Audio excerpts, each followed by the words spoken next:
Hey, I'm here with another episode of Before You Buy, the show where we give you some straight up gameplay and my thoughts on the latest games releasing. As usual, it's me, your old pal Jake Baldino, and today we're talking about The Evil Within 2, a game that I wasn't sure we really needed, but I think in some ways it improves upon the first game while also kind of making the first game feel better in some ways. I'm pretty conflicted with this one, honestly, I'm not gonna lie, so let's just get right into it. This game starts right off referencing events from the first game, but it's a new adventure and almost like a completely different vibe and tone here. You got Sebastian Castellanos from the first game, he's recovering from the events of the first game and no one really believes him, so he's recovering by being an alcoholic. And also because his daughter died or something, but then you have Kidman from the first game who shows up and tells him that his daughter is still alive and she's a test subject for a horror world simulation and it's up to him to go in, clean up the mess, and save her. The key to the whole experiment put on by this evil corporation. It references Mobius and a lot of stuff from the first game, but this is a very different game in some aspects, right down to the main characters who look a little bit different and have different voice actors this time around,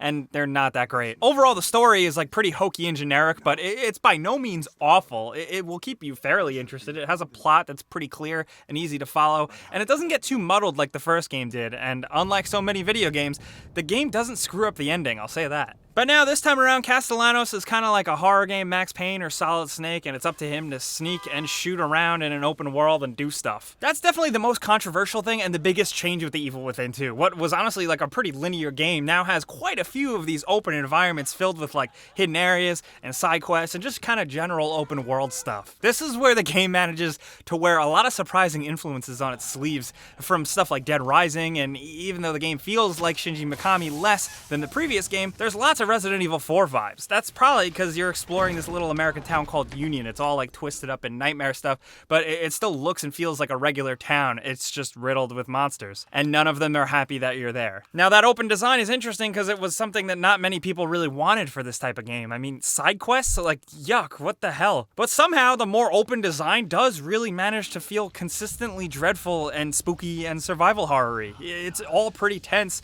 and you never really feel safe since the game does a good job of shaking up even like the more mundane moments. I don't know how they do it, but they did. You never feel comfortable, even though the environments are much bigger and you have a lot more freedom. It's still my least favorite aspect of the game personally, and I'll get to that, but the open world stuff wasn't really a misguided design decision, at least. But the open area stuff serves as this nice expansion for the progression systems of the first game. There's more weapon crafting and more self-upgrading in the creepy chair, and it's a nice skill tree to progress through that actually encourages you to creep around the open world town stuff and do the side quests and explore to find more resources. It makes the game still feel distinctly survival horror, and it's a pretty good balancing act of using resources against enemies while scrounging up enough to improve your character at the same time. This hooked me way more than I was expecting, but I just didn't have a good time with the actual open world encounters. Like, there are some really cool ghosts and weird things, but the main generic zombies wandering around were so lame. They still did at least provide a challenge early on when you have barely any tools at your disposal, but they're just not scary or entertaining at all. They also kind of represent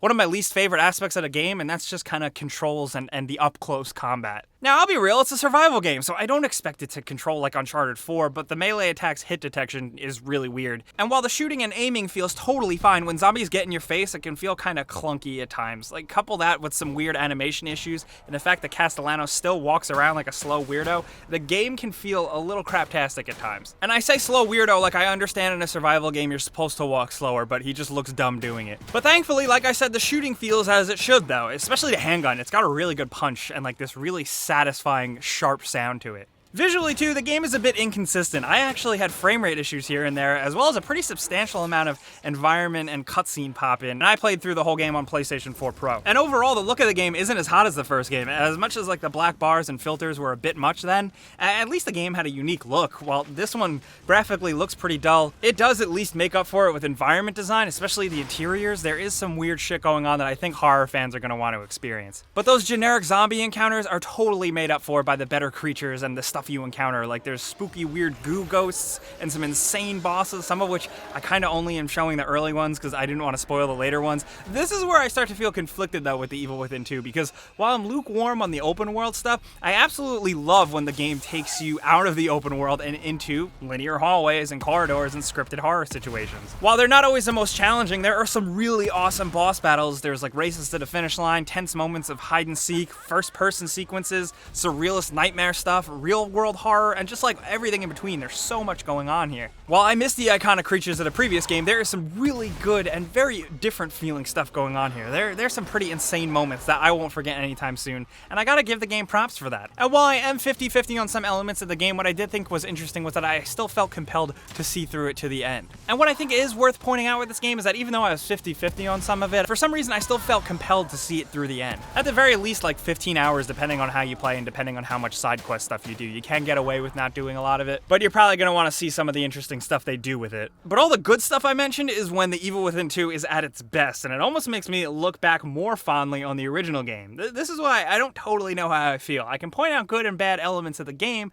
but I'm still just not quite sure how I feel on it. The open environment gameplay has a fun loop and manages to maintain a pretty tense, anxiety-inducing experience, but I still just didn't get very excited about it. But when you're encountering weird shit and fighting bosses and figuring out puzzles, I'm all in. But I'll say if you played the first game, or you like a decently challenging survival horror game, check this out. Maybe not run out and buy it right this second, but don't write it off completely. Expect to be somewhat satisfied. But that's how I'm feeling on The Evil Within 2. You know, I gave you some pros, some cons, and some personal opinion thrown in there. And like I said, I really want to talk about this one. This could be a good conversation. So let me know what you guys think down in the comments. I definitely want to know what you think. If you've been playing the game or watching a Let's Play, how do you feel about it compared to the first one? And just compared to other survival horror games in general. Let's talk about anything. If you got anything for me with Evil Within, hit me up down there in the comments. But I'll also be on Twitter, Facebook, and Instagram at Jake Baldino as usual. But you guys know the deal. Clicking the like button helps us out a ton, and we really appreciate it. But you should subscribe if you haven't already, because we put out videos like this every single day. But as always, thanks for watching, and we'll see you guys next time.